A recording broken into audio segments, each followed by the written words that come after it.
هسهل معاكي وقفة المطبخ وهعمل 3 انواع من الدقة. التوم الجديد خلاص طلع، وبنص كيلو توم.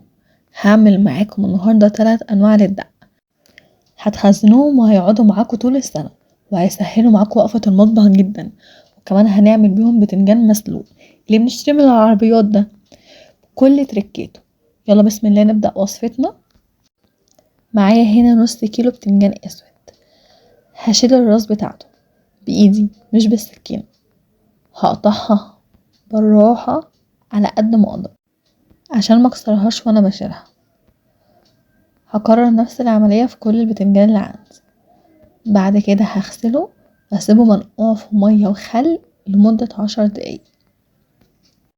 وهيكون معايا هنا فلفل احمر، معايا نص كيلو توم من الجديد، وكفاية دول. كده كده التوم الجديد بيكون ريحته وطعمه اقوية جدا. هقشره كله واضربه في الكب او المفرمة لحد ما يتفرم معايا. وهيكون معايا حوالي 2 كيلو فلفل احمر رومي على حامي على فلفل اخضر، بمقدار مثلا كيلو ونص فلفل احمر قصاده نص فلفل اخضر. هنزل بواحدة واحدة واضرب كل اللي معايا ينعم خالص.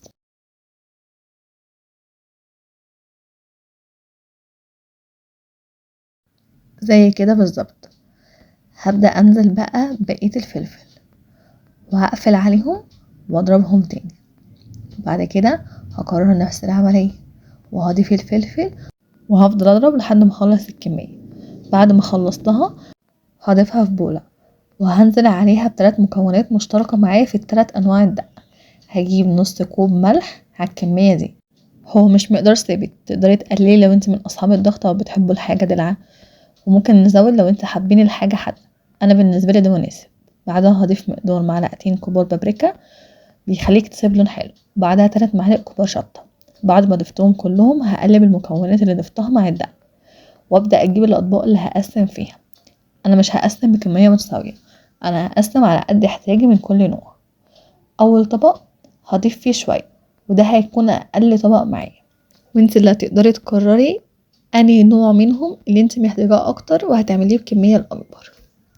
هجيب البولة التانية ودي مقدارها متوسط، هنزل بنص الكمية اللي انا محتاجاها.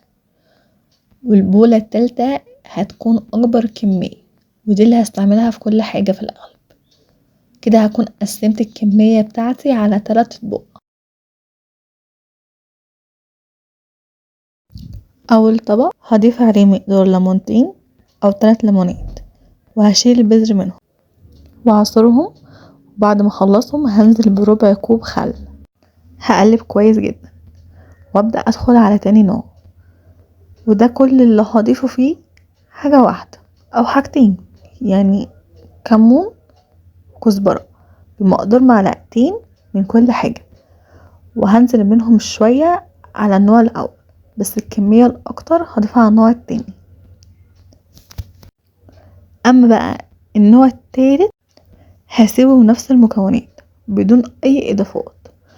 اول نوع بستعمله لما بعمل بتنجان مخلل، بابا غنوج، طماطم مخللة، ده اللي هو ضفت فيه الليمون والخل.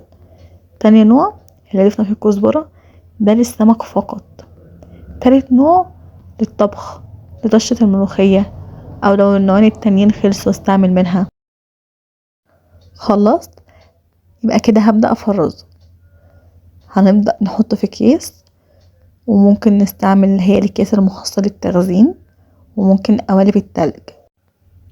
هبدأ أضيف فيها الدقة، وبالسكينة هعمل في الكيس مربعات بظهر السكينة مش بوشها عشان ما تقطعش الكيس، واركنها على جنب. حاولي تكتبي على كل نوع عشان ما تتلخبطيش بينهم لما تيجي تطلعيهم من الفريزر. الحركة دي هتسهل معاكي الدنيا جدا، وبدل ما انت بتطلعيه يبقى متجمد كله على بعضه وتبدأي تكسري، لا، الحركة دي بتخليهولك كده مربعات يا دوبك بتاخدي على قد استعمالك بالظبط. وقالب التلج برضو هتحطي فيه على قد استعمالك وتطلعيه واحدة واحدة يا دوب على قد الطبخة او اي حاجة تانية بتعمليها.